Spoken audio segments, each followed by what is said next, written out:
Fala galerinha Pai d'Égua, tudo bom com vocês? Eu sou o professor Giancarlo e hoje você vai aprender o que é permutação circular e como calcular o número de permutações circulares de determinado conjunto. Vamos lá?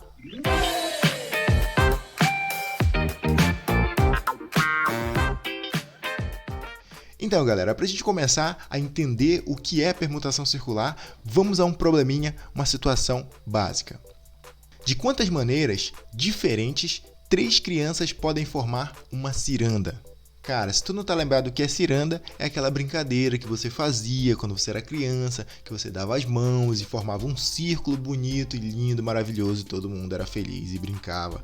Quando você reúne uma quantidade de pessoas e essas pessoas se dão as mãos, né, e formam um círculo, elas estão formando uma ciranda. Claro que na brincadeira isso é uma ciranda, certo? Então a gente vai fazer o seguinte, vamos usar uma imagem para a gente representar essas 3 crianças.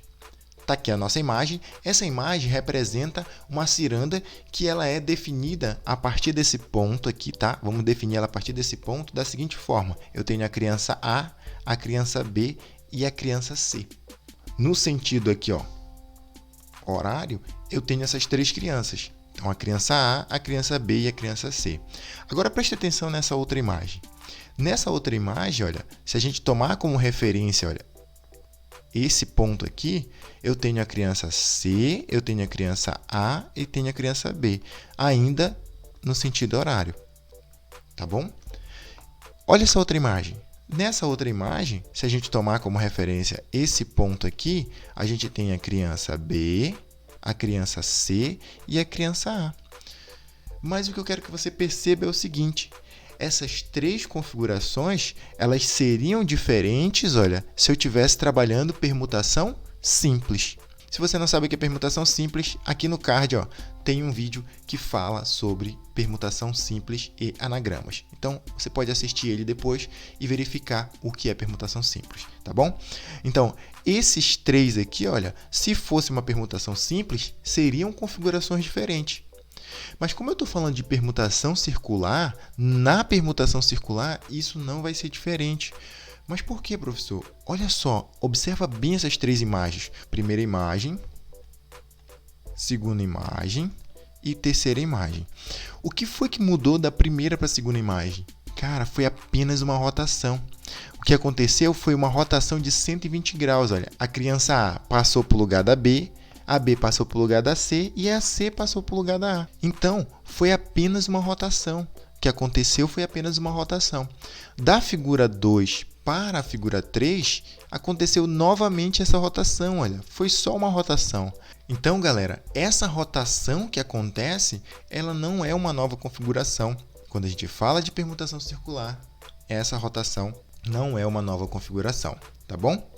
Então, é isso que eu quero que vocês entendam. Uma coisa muito bacana, muito interessante, é que quando eu tenho 3 elementos, eu vou ter 3 rotações possíveis que vão gerar a mesma configuração. Se eu tiver 4 elementos, eu vou ter 4 rotações que vão gerar a mesma configuração. Então, se tu tiver N elementos, tu vai ter N rotações que vão gerar a mesma configuração. Então, quando a gente calcula o número total de permutações, a gente vai estar contando isso aqui 3 vezes. Então, a gente não pode contar isso 3 vezes. Então, a gente tem que tirar essa repetição. Então, galera, se eu fosse calcular isso aqui como uma permutação simples, seria permutação de 3. E o que é isso?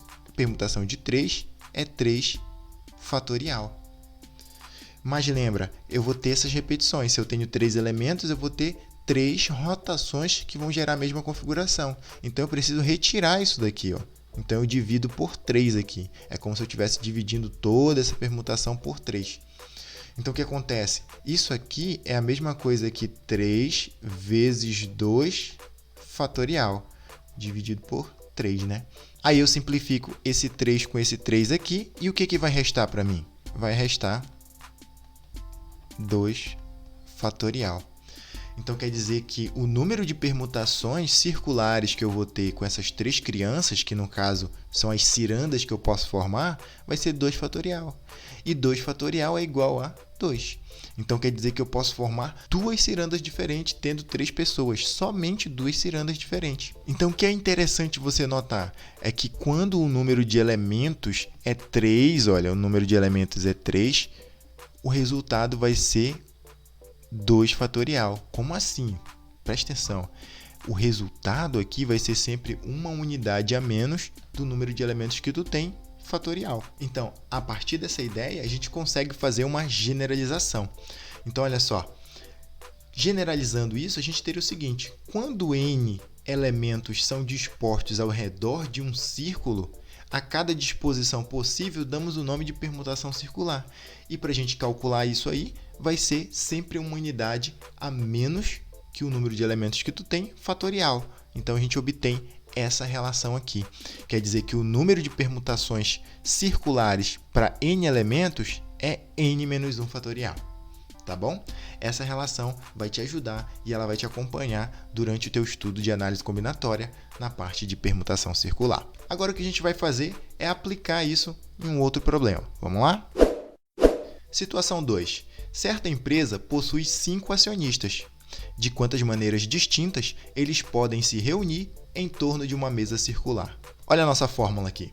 O que essa relação ela diz para a gente? Que basta eu pegar a quantidade de elementos e subtrair uma unidade e calcular o fatorial disso. Então, é muito simples. Se você tem 5 acionistas e você quer organizar eles ao redor de uma mesa circular, basta você calcular a permutação circular de 5 elementos. Então, isso aqui vai ser o seguinte, olha.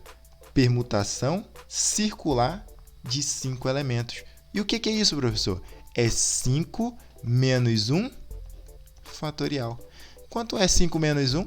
4 fatorial. E 4 fatorial é 4 vezes 3 vezes 2 vezes 1, que é igual a 24. Olha que legal. Quer dizer que você pode organizar 5 pessoas ao redor de uma mesa circular de 24 maneiras diferentes. Tá ok? Então, galera, se você gostou desse vídeo, deixe seu like aí. Não esquece, deixe o seu like, ele é muito importante para ajudar o canal a crescer e, claro, ele nos motiva a fazer muito mais vídeos para você. Não se esquece, se inscreve no canal, ativa as notificações para receber os novos vídeos do canal Matemática Desabstrata e um forte abraço.